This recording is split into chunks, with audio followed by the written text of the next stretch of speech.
চলো আমরা যাই, ইন্ডিয়া যাই, ঘুরি ফিরি, খাই, আয়েশ মজ মাস্তি সব করি, টিকটক বানাই, ঠিক আছে? আর আসার সময় তো 50,000 টাকা দিয়ে দিবে, আমাদের স্পন্সর না।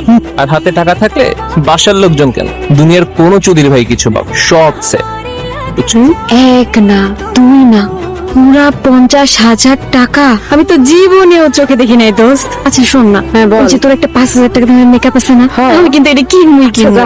আমি একটা আইফোন 13 প্রো ম্যাক্স কিনবো। কিন্তু সবাই এমনি না করে যাওয়াটা কি ঠিক হইব? দরকার আমরা একটা চিরকুট লিখে যাবো। আরে তোর মনে নাই আমি যে 7 দিনের লিগা রাঙামাটি গেছিলাম, চিরকুট লিখে তো গেছিলাম যে 7 দিন পর চলে যাবো। ওই মা একটু বকাঝকা দিছিল, তারপর সব ঠিক হয়ে গেছে। কিছু কস না, খালি চিরকুট লেখা গেলে হইব না? হ, চিরকুট লিখলেই হইব। আমরা যখন আবার আসার সময় ফিরে আমো তখন সবার জন্য কেনাকাটা করে নিয়ে আসবো, তাইলে সবাই আমাকে তুলে তুলে করবো, তাই না? তো একবারে তোরা যাস বা না যাস, আমি কিন্তু ঠিকই ইন্ডিয়া যাইতেছি। এত কিছু ভাবার সময় নেই আমার।